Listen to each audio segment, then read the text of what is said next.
Hey guys, and welcome to a new tutorial. In this tutorial we'll be doing the stick grenade. It's a really simple model actually, it's just a cylinder. So in this video I'll go over the high poly modeling, then the low poly modeling, and then I'm going to teach you how to UV unwrap the low poly, and after that we're going to bake it inside Xnormal. So on the way I will explain every step I do creating this object, and then I'm gonna explain you how to UV map and how to bake your stuff inside Xnormal.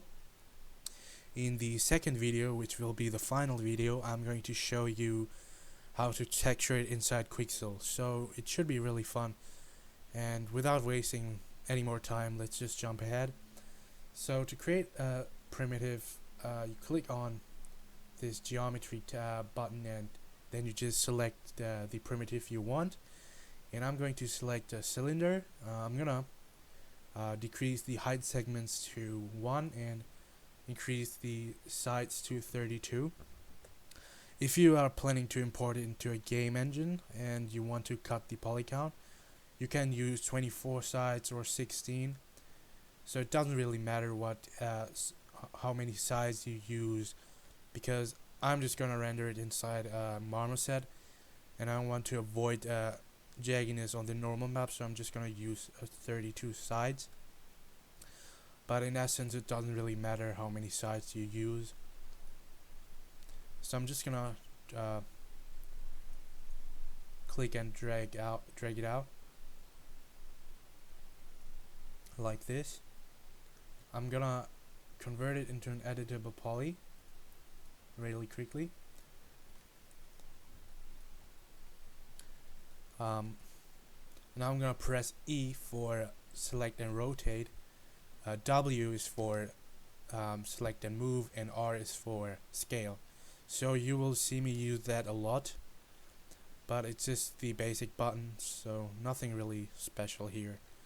So I would just press E now, and now I'm just gonna rotate the cylinder. I'm gonna press S for angle snap toggle, and now I'm just gonna rotate it like this.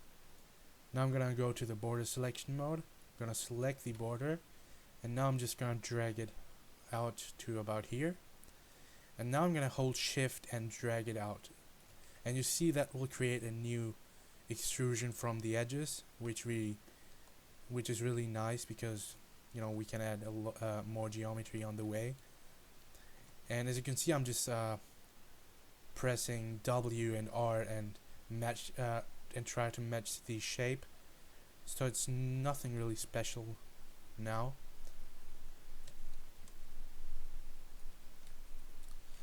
And actually I'm gonna use chamfer for that. So what I'll do is I'm gonna exaggerate the height, and then I'm gonna hit chamfer. Gonna give it, I think 3 segments are enough, and then I'm going to just increase the value. I'm gonna do the same for here, just gonna move it a bit away. I'm just gonna do this the exact same thing here as well, till I have something I like. So this is pretty good.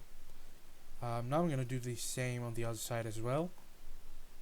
Just gonna drag it out to about here. Then I'm gonna shift and drag it out.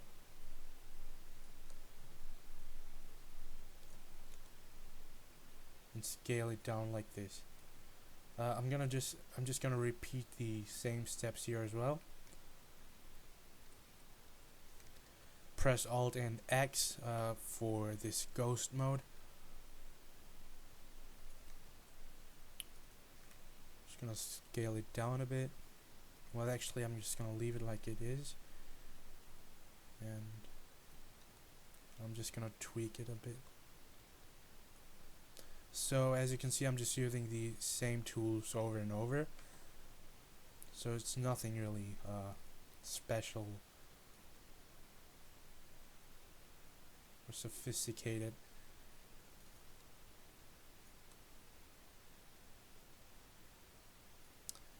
just a lot of tweaking. If you go to edges, you will find add constraints, and this is really helpful because now I can, for instance, if I select edge, I can just move along the edge without really disturbing the geometry. So I'm just gonna do that and refine my shape.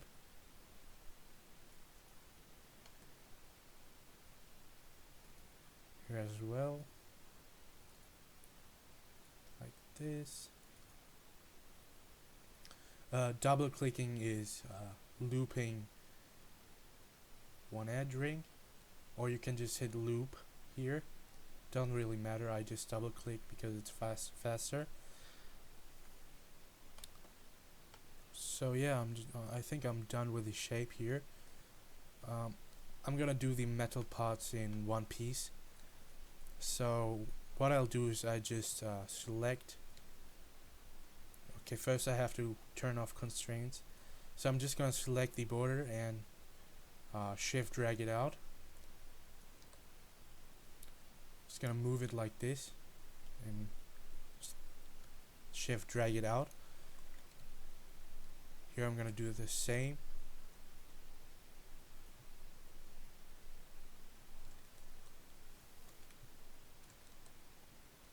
And always give your give these insets a small angle, and don't do it like 90 degrees, because let's say we have it 90 degrees and when you render your normal map, the renderer doesn't really, it cannot really read any information because it's perfectly 90 degrees. But if we change the angle a bit from 90 to like 70 or so, the renderer can read this line much better, or this information. So always give it a slight angle, like I'm doing right now, because as you can see, the transition from here to here is perfectly 90 degrees, but I'm still giving it a slight angle because I want it to read on the normal map much better.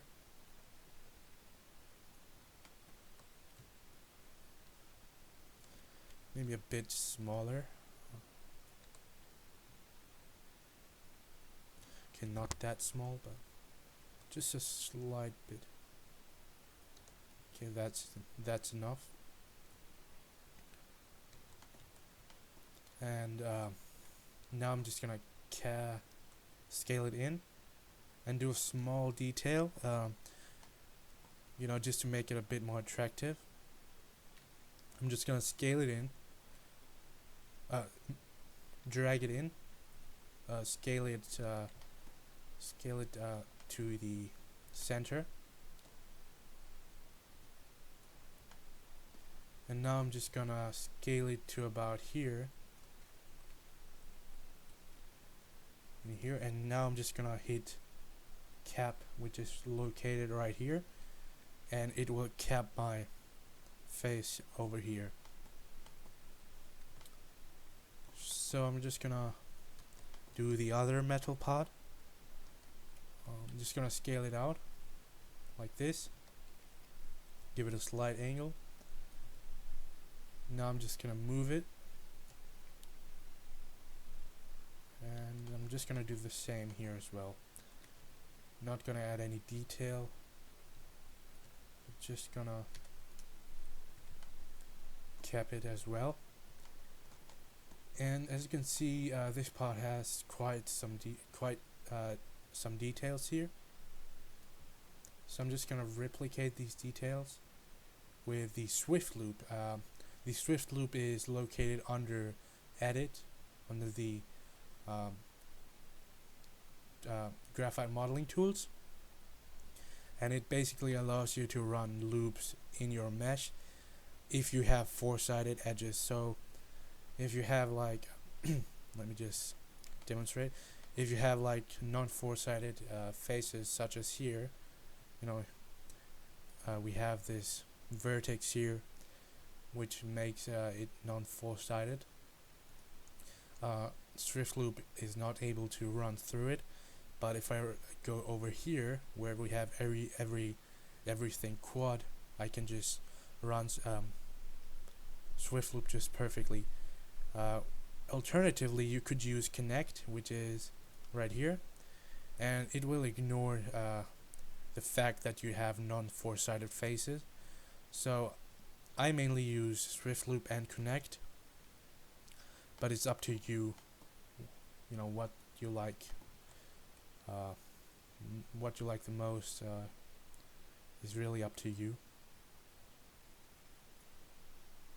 So I'm just gonna scale it on the local normal by clicking here.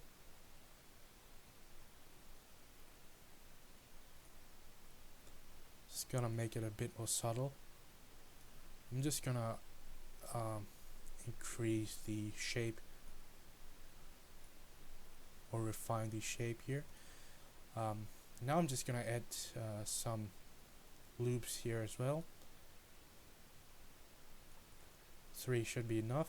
I'm gonna move it a bit forward, and these as well. I'm just gonna space this edge ring out. And now if we select all the edge rings, I can hit extrude and it will actually do something really cool. It will actually create some extrusion inside, so it looks like it's so basically with extrude we can easily replicate these details over here. So it's really cool and you can use it for a lot of stuff.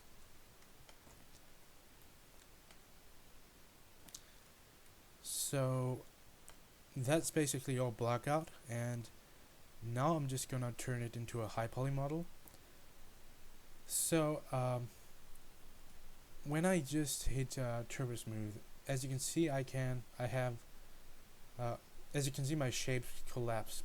You know, this looks nothing like the grenade on the reference, and the reason for that is if we turn on iceline, we can see that there is no edge whatsoever supporting this shape.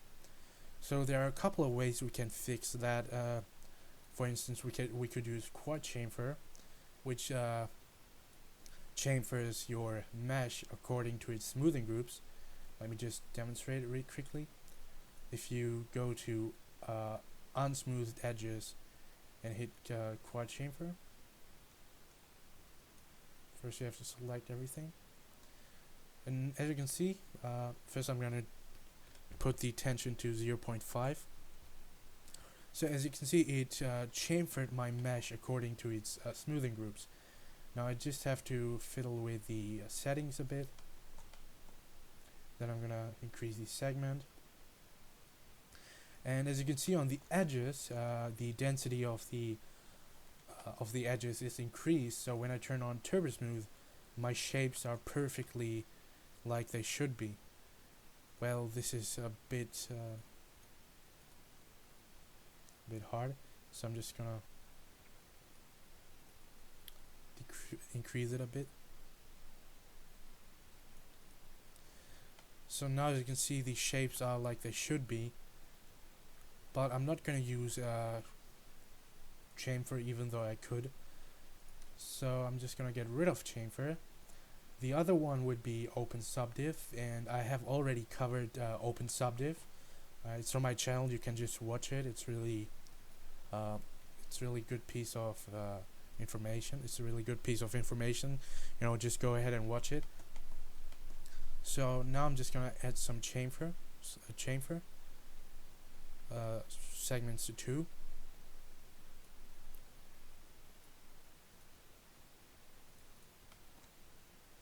And I'm going to use Swift Loop to create some supporting geometry.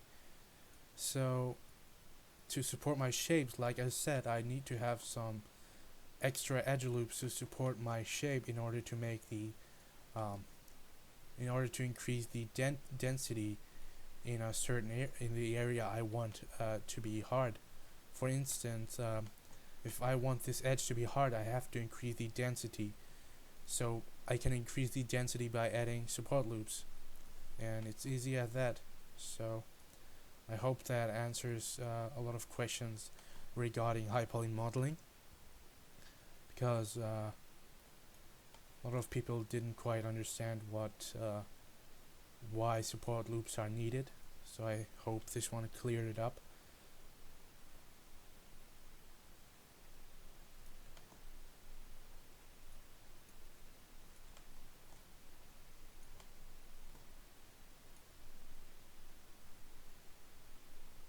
So here I'm just gonna I'm just gonna hold shift and then click, and as you can see, it created this nice scale, which is quite replicating this detail over here, or the shape over here.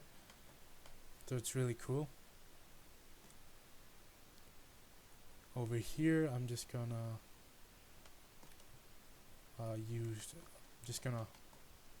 create a loop here as well and move it out like this. Just gonna take my Swift Loop tool again,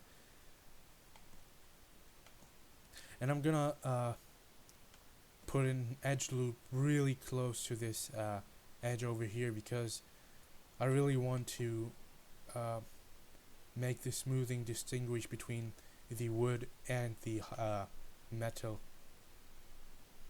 so we can easily distinguish these two parts. I don't want it to look melt together or weld together, but it should be distinguishable. But these edge loops are a bit too tight, so I actually just leave it like that. So it's really important to keep your edges quite smooth if you want to bake it for games, because if I would make my edges hard, I would get this effect. Let's say I go all realistic, like the edges are in real life, so they are quite hard. You know, the narrower the edges to the the closer the support loops to the edge, the harder the shapes get. So as you can see, this is now like it's on the reference, but the problem is, if we scale out from the model, you can see that it looks really jaggy and not really high poly. So there's no real difference if I turn off turbo smooth, because it looks quite the same, even though I actually have a high poly model. So to avoid that, I exaggerate the edges and make them much more softer than they actually are. So especially if you're modeling for games, keep your edges a bit softer than in your reference.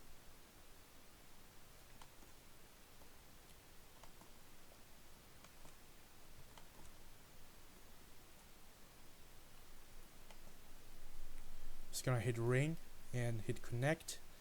Gonna give it 2 segments, which is quite enough. Now I'm just gonna use the Swift loop and add more support loops.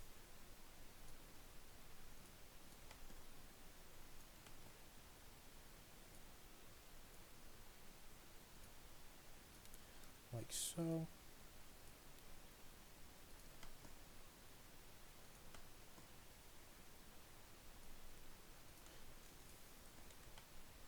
Okay, so I think the high poly is done. Yeah, it looks pretty good. We're going to add more details like small damage or small dents with NDO2, which is included inside the quixel suit, but this will all be in part 2.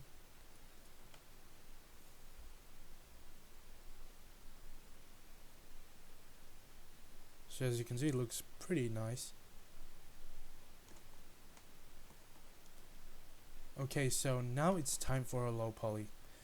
To create the low poly, what I'm going to do is I'm going to create a copy of my high poly, and I'm going to name it low Lowpoly, grenade. I'm on my Lowpoly grenade, as you can see, and I'm going to delete turbo smooth because turbo smooth is basically increasing the poly count, and I don't really want that. I'm gonna unhide. I'm gonna hide unselected, so I only see my Lowpoly. So to create my Lowpoly, I will delete the support loops, because the support loops, like I said, are only for supporting your shape. But if we don't have any turbo smooth, they are pretty much unnecessary and don't really contribute to the shape, as you can see. So just delete them. It doesn't really matter.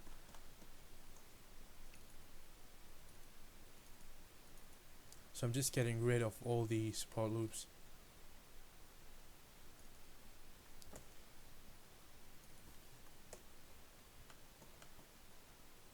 Actually, I'm gonna get rid of this detail as well, because the normal map will just do this detail for me, so I don't really need it. First I'm gonna hit ignore backfacing, and if you press Q multiple times, you can change your selection mode. So if I press Q, Q, Q, I will get to the spray can selection mode, which is quite nifty to select faces. So now I'm gonna cap it, and I'm gonna cap it by deselecting the opposite edges and just hitting bridge, and you can find bridge here. Actually, I just have a shortcut assigned, but bridge is located right here. So a lot of some people asked me why I cap my cylinder like this, and it's because it's just a habit I picked up a long time ago. And if you would make it triangulated like this, just a second. If you would make it triangulated like this, doesn't really matter actually. I'm just doing it because of a habit I picked up a few years ago. So, but I recommend you do it like this, because I believe this one is more optimized than the other version. So you save a lot of triangles by capping it like this.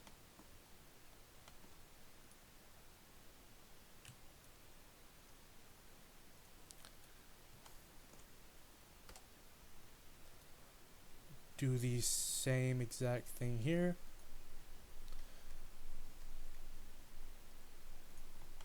Opposite edges.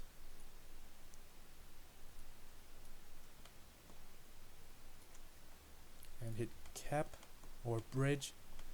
Don't hit cap, hit bridge. Gonna delete every support loop. The same deal again.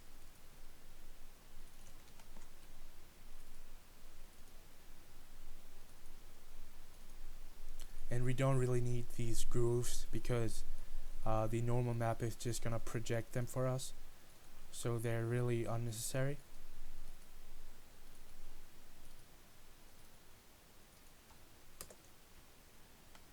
But I want to keep this one because this is quite big, and I'm just gonna further optimize it, and I'm gonna delete edges that are not really that essential. For instance, this edge is not really essential because it just slightly changes the surface, so I'm just gonna delete this one.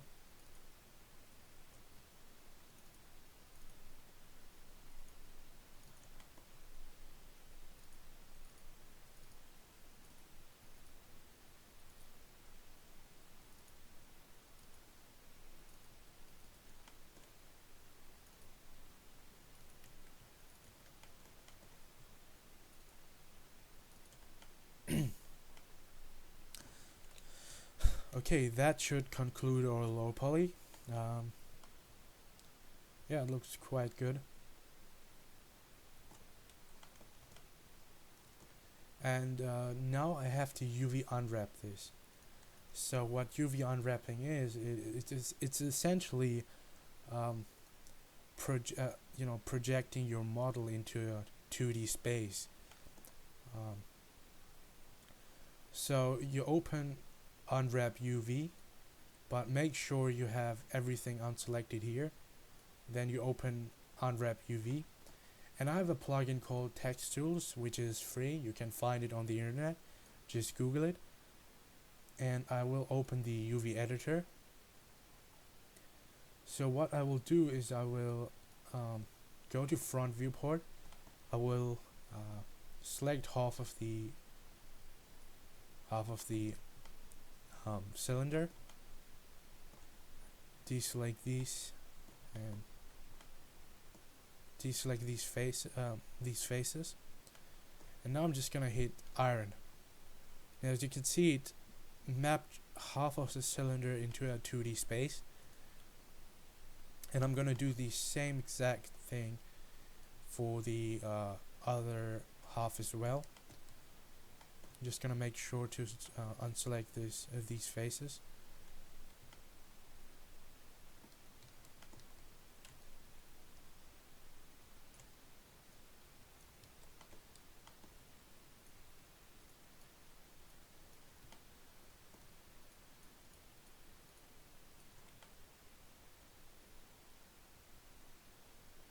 Just making sure I didn't miss any face. So I'm just gonna hit iron as well. And now I will have to stitch them together. And I actually missed some faces, so I'm just gonna do them real quick.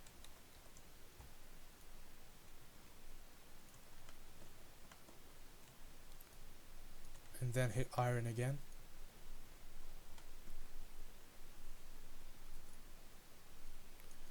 Okay, so the cylinder is pretty much mapped. So what I will do now is I will stitch the cylinder together, because it's actually one part, and by stitching it I will reduce I will get rid of some seams. So I'm just gonna stitch it, and I'm gonna stitch it the other way around.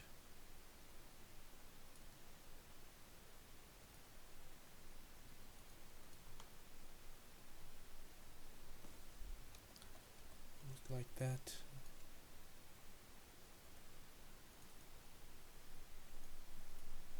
So our seam is actually on the bottom now, and this is good because in first person view we will not see the seam then. So try to hide your seams, because sometimes when textured you can still see the seams, so you always have to try to hide them quite a lot for it to look good. So now I'm just gonna hit reshape elements, so it will straighten my selection, and as you can see it basically turned this weird looking cylinder into a nice grid sort of thing, or a rectangle, which is really clean. So I'm just gonna rotate it by 90 degrees. Gonna scale it up a bit.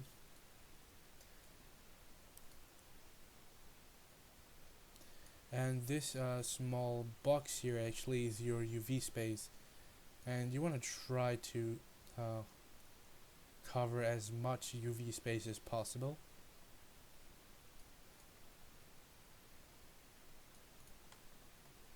You want to try to cover as much UV space as possible, because wasted UV space is just bad for your textures, because a lot of people just quickly map them, and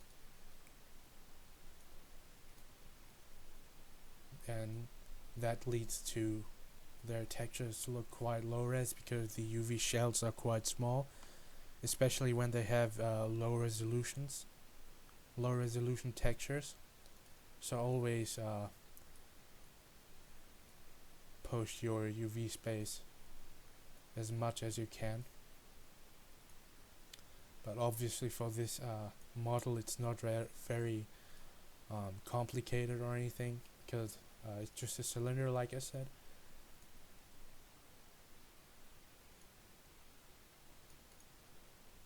So this basically concludes the UV mapping.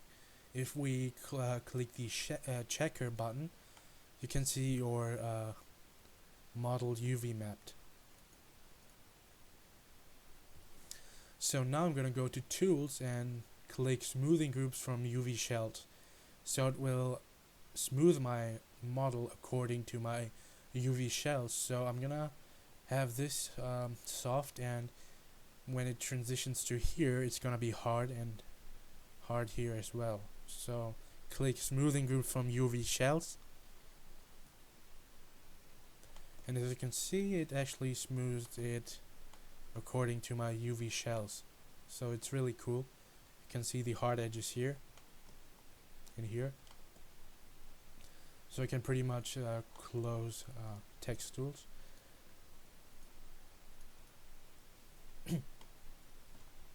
Now it's time for baking our object. So I'm just gonna unhide all, and I think it's time to delete all reference image. So unfreeze all and just hit delete. And this is your Lowpoly model. I'm just gonna collapse it, and I have to enable the projection modifier now. And essentially what you have to know about the projection modifier is that it basically refines your bake, so it will give you very good baking results, and I just recommend you use it, because a lot of people still don't use cages, and our projection modifier is actually creating a cage for us, and a cage should always coat the high poly and the low poly. So as you can see, I'm making sure that my cage is actually surrounding my high poly and my low poly. Once I'm sure that my cage is surrounding my model, just a second.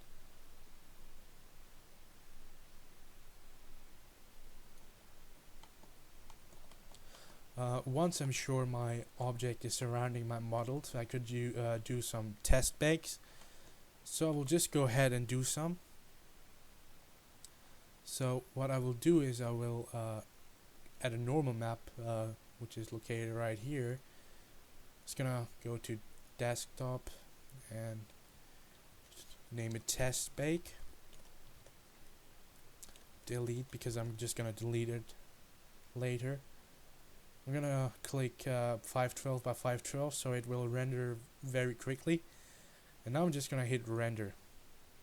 Wait, I actually have to enable a projection, and you want to make sure ray mist check is enabled. So I will now hit render, and I forgot to actually pick from list. Pick your high poly, which is, before you create your cage, just make sure you select your high poly, so it knows what to code. So now I should be ready to render my normal maps. Just overwrite the files, and I pretty much have a flawless bake. Just some issues right here, which we can easily fix by just pushing the cage quite a bit. And I think that's pretty much okay. So I'm gonna render my normal map and my ambient occlusion map in Xnormal. So I will hit export to export this scaled low poly, which is our cage. So I'm just gonna name it grenade cage, and it created a object of the cage. I'm just gonna collect the projection on the Lowpoly. Now I'm gonna select my cage, and I'm gonna triangulate it. I'm gonna triangulate it by selecting all the vertex and just hit connect. So you might be wondering why I'm triangulating my mesh, and that's because Xnormal, I think I might be wrong, but Xnormal only accepts triangulated meshes for the Lowpoly and cage. So you will have to triangulate your mesh before exporting. So I'm just gonna hit export selected, go to OBJ and name it cage grenade. So actually I didn't really have to triangulate it inside Max. I could just use this this exporting export settings and just do it to quads or triangles, but it doesn't really matter actually. So I'm just gonna export it now, and since I don't really need it anymore, I'm just gonna delete it. Next I will export the Highpoly. High grenade, that should be good enough. You can export it in triangles, doesn't really matter. Will it take a while, obviously, because this is much heavier in poly count than the other two objects. So I delete the Highpoly now, and now I will have to triangulate my Lowpoly, because in Xnormal your Lowpoly and your cage, they have to have the same topology. So if I would export my Lowpoly with quads and my cage with triangles, it would not actually accept it. Or let's say I have some more, I decide to add some more details, but my cage doesn't have this detail, then Xnormal will not render it out. So your Lowpoly and your cage have to have the same topology, otherwise it won't work.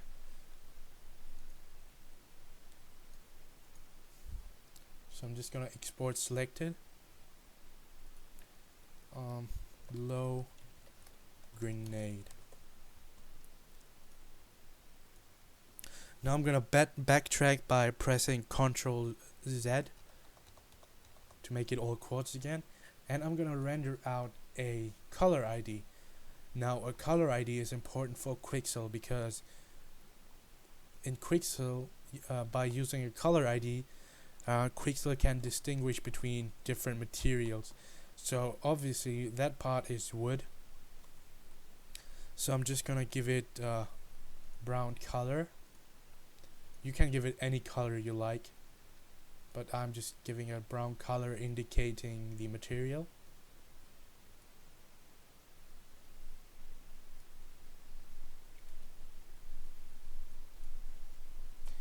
And I'm gonna give the metal parts a greenish color.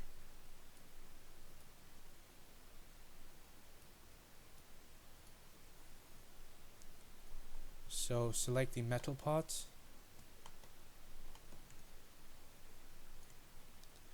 just assign the green color, and this is basically your color ID. It's really important to render out a color ID, so make sure to do this step as well. So press 0 for render to texture, padding to 0, 2K map this time, delete the normal map, add a diffuse map, and this time name it color ID grenade. Hit OK and just render it out. Wait, I forgot to set it to 2K. Okay, so this is pretty much our color ID, and now actually we can close 3ds Max because we don't really need it anymore, but for safety reasons I'm just gonna minimize it for now. So now I will open Xnormal. I'm gonna clear all meshes.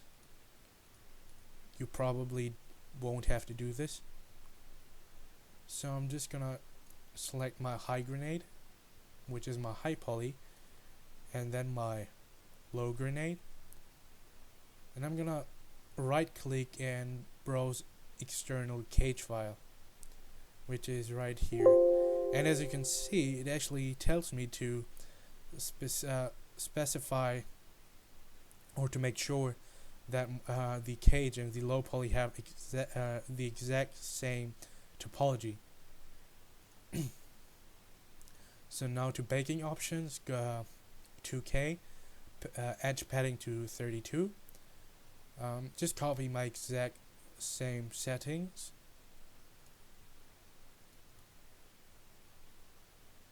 Alright, so actually we're good to go. So I'm just gonna generate the maps.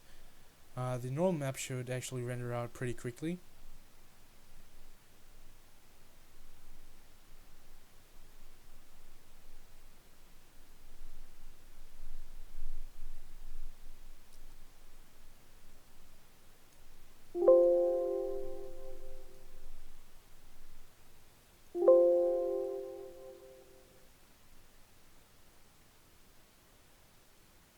So as you can see, the ambient occlusion is actually rendering quite well. I forgot to specify a target, but you can just click here and select your target folder. And yeah, I'm just gonna let the ambient occlusion render quietly. And yeah, that's pretty much for the first part of the tutorial. In the second part, I'm going to teach you how to texture it, and we're gonna create some really nice looking textures similar to these ones, maybe a bit better because I did these ones pretty quick, didn't really work on them. So yeah, it should be fun. So I hope I see you in the next part, and I'm just gonna say goodbye for now.